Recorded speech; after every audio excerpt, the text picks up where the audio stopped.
तो गाइस कैसे हैं आप सब लोग। क्रॉनिकल्स ऑफ अ सेंट के एपिसोड 37 के साथ हाजिर हो। तो लास्ट एपिसोड के एंड पे हमने देखा था कि माना वैंगलिन जो होता है 5 महीने के लिए अपनी फॉर्मेशन के अंदर बैठकर कल्टीवेट करता है और उसे कुछ महसूस होता है कि उसके आसपास कोई ना कोई तो है जो उसके ऊपर नजर रखे हुए है। तो वो बाहर निकलता है और फिर से वहीं पर कल्टीवेट करने के लिए बैठ जाता है। इस बार उसे पता होता है कोई ना कोई वहां पर से जरूर निकलेगा और वहीं पर आसपास ध्यान लगाता है और उसे पता चलता है कोई वहां पर झाड़ियों के अंदर छुपा हुआ है। तो उसका पीछा करते वहां पर पहुंचता है और उसे कहता है कि मुझे लगा ही था कि यहाँ पर कोई ना कोई तो जरूर है, क्या एक इंसान है। तो वहां पर सामने एक इंसान होता है लेकिन उसकी बॉडी जो होती है वो ब्लू कलर की होती है और उसकी बॉडी के ऊपर कुछ तलिस्मन चिपके होते हैं। वैंगलिन कहता है कि मुझे इस लड़के के पास है किसी किस्म के इंसान होने की कोई भी स्मेल नहीं आ रही, मुझे महसूस ही नहीं हो रहा कि ये एक इंसान है, ये क्या चीज है, क्या ये एक मॉन्स्टर है, लेकिन ये किस किस्म का मॉन्स्टर है। तो इसी के साथ ही जब हमारा वैंगलिन उसको ढूंढ लेता है तो वो मॉन्स्टर भी उसकी तरफ देखता है और वो मॉन्स्टर उसकी तरफ देखने के बाद उसके सामने आकर खड़ा हो जाता है। तो वैंगलिन कहता है कि चलो देखते हैं कि ये मॉन्स्टर यहाँ पर क्या कर सकता है, क्या ये फाइट भी कर सकता है या नहीं। और इसी के साथ ही हमारा वैंगलिन जो होता है उसे कहता है कि चलो देखते हैं कि तुम यहाँ पर मेरे सामने टिक पाते हो या नहीं। साथ ही हमारा वैंगलिन उसे कहता है कि तुम्हें नहीं लगता है कि तुम यहाँ पर मेरी परमिशन के बिना यहाँ पर इस जगह के ऊपर इंटर हो रहे हो जहाँ पर मैंने एक फॉर्मेशन बनाई हुई है।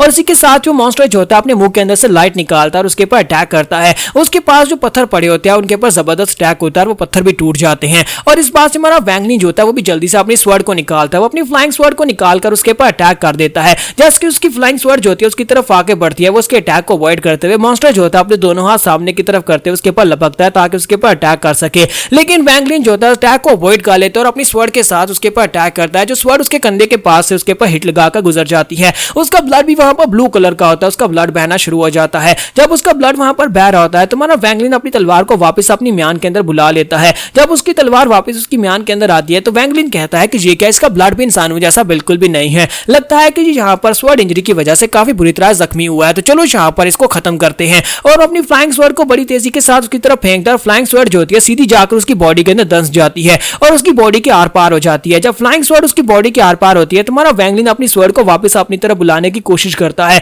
लेकिन इसकी स्वर्ड जो होती है वापस उसकी तरफ नहीं आ रही थी। वो इस बात से काफी हैरान होता है और कहता है कि ये क्या मेरी तलवार इसकी बॉडी के साथ टकराई है। और इसकी बॉडी के साथ टकराने के साथ इसकी बॉडी के ऊपर जो सिंबल्स हैं वो चमकने शुरू हो गए हैं। और साथ ही ये मॉन्स्टर फिर से उठकर खड़ा कैसे हो गया है। तो वो मॉन्स्टर की तरफ दिखाते हैं कि मॉन्स्टर जो होता है वो उठकर खड़ा हो जाता है। उसकी बॉडी के अंदर जो होल बना था जब तलवार उसकी बॉडी की आर पार हुई थी वो होल वहीं पर दोबारा से फिल हो जाता है, वो पूरी तरह से फिल हो जाता है। जबकि वो मॉन्स्टर आगे से हंसना शुरू कर देता है। तो हमारा वैंगलिन कहता है कि ये क्या इतनी तेजी के साथ यहाँ पर रिकवर कैसे हो गया। और इसी के साथ ही वो कहता है कि मुझे जल्दी से जल्दी यहाँ पर इसको दोबारा से हराना होगा। वो अपने पास एक तलिस्मन निकालकर उसके ऊपर अटैक करता है क्योंकि उसकी तलवार जो होती है वो उसकी तरफ उसकी कमांड को मान नहीं रही होती है, वो उसकी तरफ वापस नहीं आ रही होती। तो वो कहता है कि ये क्या हो क्या रहा है, मेरी तलवार मेरे ऑर्डर्स को फॉलो क्यों नहीं कर रही। और इसी के साथ ही जैसे वो मॉन्स्टर के ऊपर अपने तलिस्मन से अटैक करता है वो पीछे की तरफ गिरता है तो फाइनली उसकी तलवार भी उड़ते हुए उसके पास वापस आ जाती है। तो जब वहां पर अब उसके ऊपर अटैक होता है तो ये वाले अटैक के साथ उसकी बॉडी के अंदर एक होल हो जाता है। लेकिन इसी के साथ दिखाता है कि वो मॉन्स्टर जो होता है अपनी बॉडी के ऊपर लगे हुए एक तलिस्मन को उखाड़ता है, उसे फाड़ देता है। जैसे वो तलिस्मन को फाड़ता है वो फिर से नॉर्मल हो जाता है,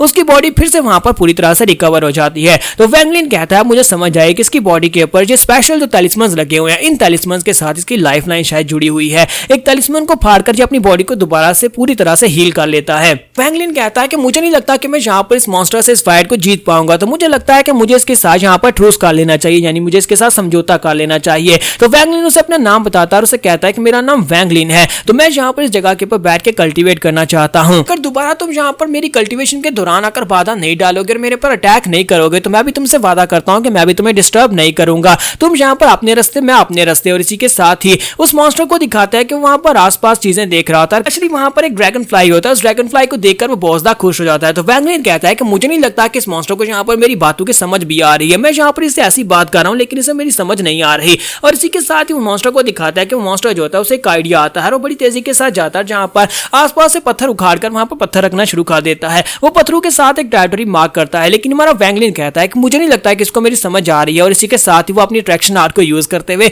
काफी सारे पत्थरों के साथ एक पार्टीशन बना देता है और उसे कहता है कि वो वाला हिस्सा तुम्हारा और ये वाला हिस्सा मेरा। अगर तुम इस लाइन को क्रॉस करके यहाँ पर आओगे तो मतलब तुम मुझसे फाइट करना चाहते हो और मैं तुम्हारे पर अटैक करूंगा। अगर तुम यहाँ पर नहीं आओगे तो फिर ठीक है, तुम वहां पर रह सकते हो। तो ये बात सुनने के बाद वो मॉन्स्टर जो होता है उसे थम्स अप करता है, जैसे उसे यहाँ पर समझ आ गई हो कि वो उसे क्या कह रहा है। तो इसी के साथ ही वो मॉन्स्टर जो होता है वो भागता हुआ थोड़ी दूर जाता है। वहां पर जाने के बाद अपने हाथों को सामने करते हुए अपने ऑरा को रिलीज करता है और अपनी एनर्जी के साथ वहां पर नीचे के ग्राउंड को दो हिस्सों में स्प्लिट कर देता है। वहां पर एक बड़ी सी लाइन लग जाती है। तुम्हारा वैंगलिन जल्दी से जंप करते हुए पीछे की तरफ हटता है क्योंकि वहां पर उसने बहुत ही गहरा गड्ढा बना दिया होता है। वैंगलिन कहता है कि इसकी पावर तो मेरी पावर से भी बहुत ज्यादा है, मुझे लगता है कि मुझे इस मॉन्स्टर के साथ और ज्यादा पंगा नहीं लेना चाहिए, क्योंकि अगर मैं इसे फाइट करता हूँ तो फिर मैं इस फाइट में जीत नहीं पाऊंगा। वैंगलिन वहां पर उससे दूर रहने के बारे में सोच लेता है और पीछे हटने लगता है, लेकिन इसी के साथ ही दिखाता है कि वो मॉन्स्टर जो होता है बड़ी तेजी के साथ उसकी तरफ भागता हुआ आगे बढ़ता है। तो वैंगलिन कहता है कि अब यहाँ पर तुम क्या करने वाले हो। वो मॉन्स्टर काफी ज्यादा खुश हो रहा था, उसके हाथ में एक ऑर्ब होता है, वो उस ऑर्ब को उसके सामने रख देता है, फिर साथ ही वो जल्दी से पीछे की तरफ बढ़ता है और वहां पर से भाग जाता है